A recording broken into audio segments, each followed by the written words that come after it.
Hello everyone, মেঘালয়ের day 3 video নিয়ে চলে এসেছি।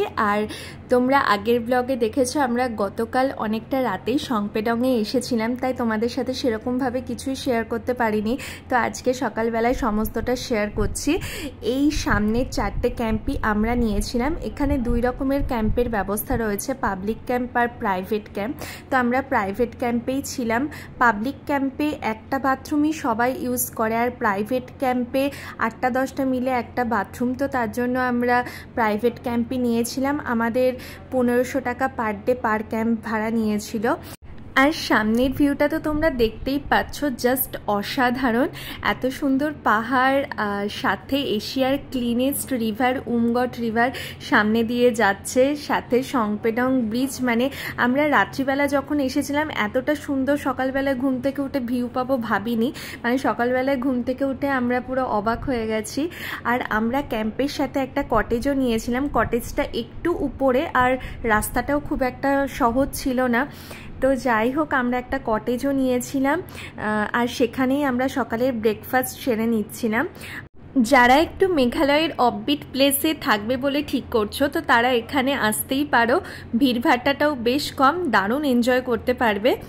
আর আমাদের কটেজটার একটা ছোট্ট রুম ট্যুর তোমাদের সাথে শেয়ার করলাম।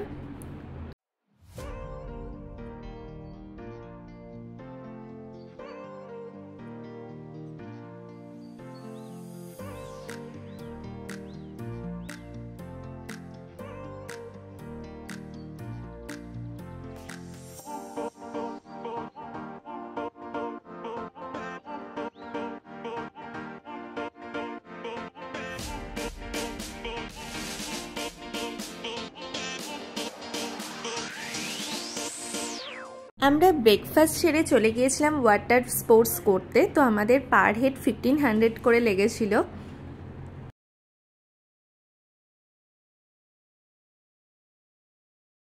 হ্যালো বন্ধুরা, তো আমরা আছি এখন ধারে ক্যাম্পের, রিভার সাইড ক্যাম্পের মধ্যে আমরা ছিলাম। তো আজকে সকালবেলা আমরা এখন যাচ্ছি উমগট নদীতে বিভিন্ন রিভার অ্যাক্টিভিটিস, ওয়াটার অ্যাক্টিভিটিস করতে, কায়াকিং, জিপ লাইনিং, স্নরকেলিং এবং সাঁতারও কাটবো, আমরা স্নান করবো। তো সবকটাই ভিডিও আপনাদের সাথে শেয়ার এবং পরে রেট আপনাদেরকে আমরা ডেসক্রিপশনে বলবো।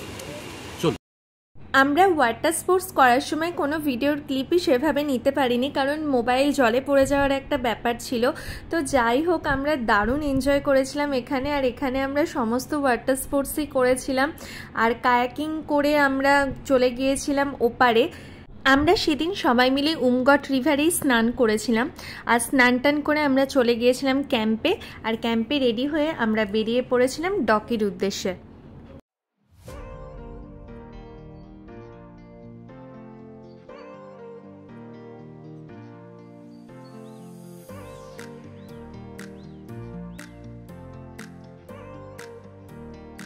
এই সেই দুর্গম রাস্তা যেটাকে পার করে আমরা ক্যাম্পে গিয়েছিলাম। আর আমাদের যেহেতু অনেক রাত হয়ে গিয়েছিল, তো আমাদের যাতায়াত করতে একটু অসুবিধাই হয়েছিল। সকালবেলা তাও অতটাও অসুবিধা হচ্ছে না, কিন্তু যতই অসুবিধা হোক না কেন আমরা জাস্ট এই জায়গাটা এসে না দারুণ এনজয় করেছি। মানে বলে না, একটা ভালো কিছু জায়গা পেতে গেলে অনেকটা স্ট্রাগল করতে হয়, তো আমাদের সেটাই করতে হয়েছিল।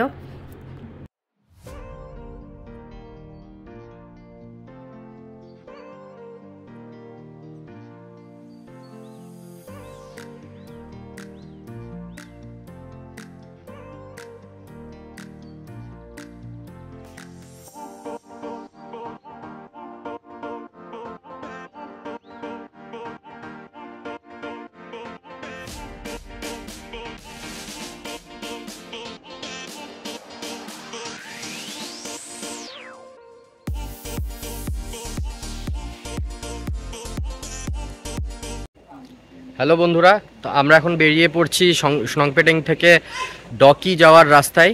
ডকি হচ্ছে একটা নদী, যেটা ক্রিস্টাল ক্লিয়ার জল, আর সেটা বাংলাদেশ বর্ডারের কাছে, একদম বাংলাদেশ বর্ডারেই নদীটা। তো সেইটাতে আমরা বোটিং করব, তারপরে আমরা চলে যাব মলিনং, যেটা হচ্ছে ক্লিনেস্ট ভিলেজ অফ ইন্ডিয়া। ওখানে আমাদের বুকিং আছে থাকার, আজকে হোমস্টেতে ওখানে আমরা থাকবো আজকে। তো আজকের দিনটা আপনাদের সাথে চলুন শেয়ার করছি।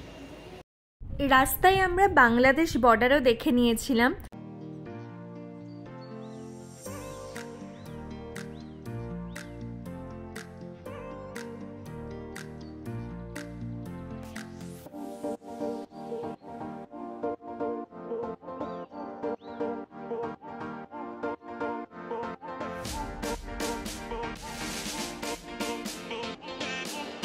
এরপর আমরা চলে এসেছি ফেমাস ডকিতে। তো মেঘালয় ট্রিপ এই ডকি ছাড়া অসম্ভব, মানে সবাই এখানে আসবেই।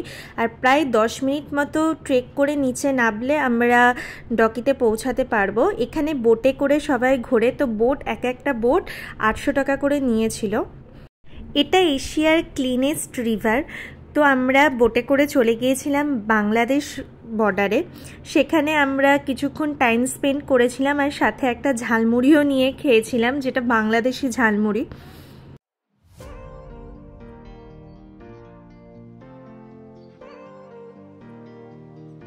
এখানে এসে বেশ একটা দারুণ এক্সপিরিয়েন্স হলো। এই যে উঁচু যে পাথরের যে ঢিবিটা দেখতে পাচ্ছ, এটার উল্টো দিকেই বাংলাদেশ, মানে ওপারে যারা দাঁড়িয়ে আছে ওটা বাংলাদেশ আর আমরা এপারে দাঁড়িয়ে আছি, মানে জাস্ট মানে একটা টোপকালে বাংলাদেশ চলে যাব।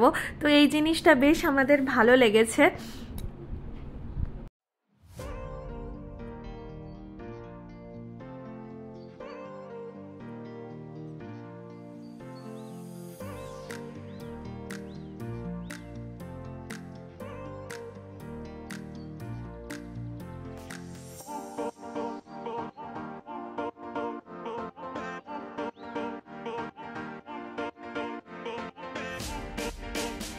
এরপর আমরা চলে এসেছিলাম ডকির একটা আইল্যান্ডে, ছোট্ট একটা আইল্যান্ড।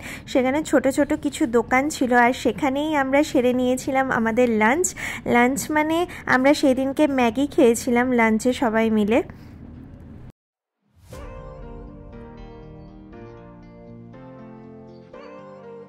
হ্যালো বন্ধুরা, আমরা এখন ঘুরে ফেললাম মুনগোট রিভার দাউকিতে। জায়গাটার নাম দাউকি। যে নদীটা সংফেডেঙে আমরা পেয়েছিলাম সেই নদী। এই নদীটা সোজা বাংলাদেশ চলে যাচ্ছে। আমরা বাংলাদেশ বর্ডার থেকেও ঘুরে এলাম।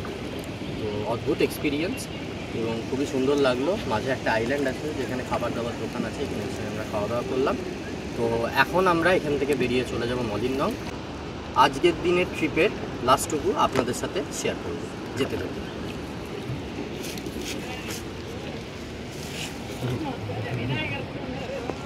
রাস্তা দিয়ে এরকম বড় বড় ঝর্ণা দেখতে দেখতে আমরা যাচ্ছিলাম মলিংনংয়ের উদ্দেশ্যে। আর মলিংনং যেতে যেতে আমরা বাংলাদেশ বর্ডারও দেখতে পেয়েছিলাম।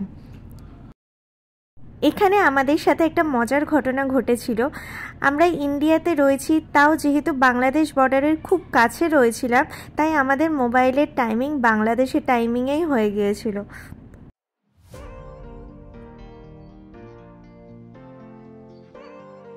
আমাদের মলিংনং পৌঁছাতে পৌঁছাতে সন্ধ্যা হয়েছিল।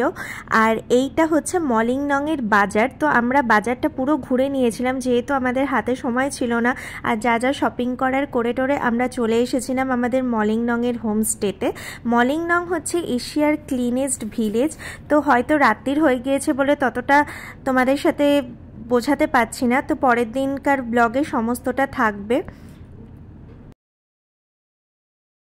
এরপর আমরা হোমস্টেতে চলে এসেছি আর হোমস্টের ভিডিও নেক্সট পার্টে থাকবে পুরো ডিটেলসে। হোমস্টেতে এসে আমরা ফ্রেশ হয়েই বেরিয়ে পড়েছিলাম মলিংনং ভিলেজটাকে ঘুরতে, যেহেতু আমাদের হাতে বেশি সময় ছিল না, কালকে সকালে বেরিয়ে যাওয়ার ছিল।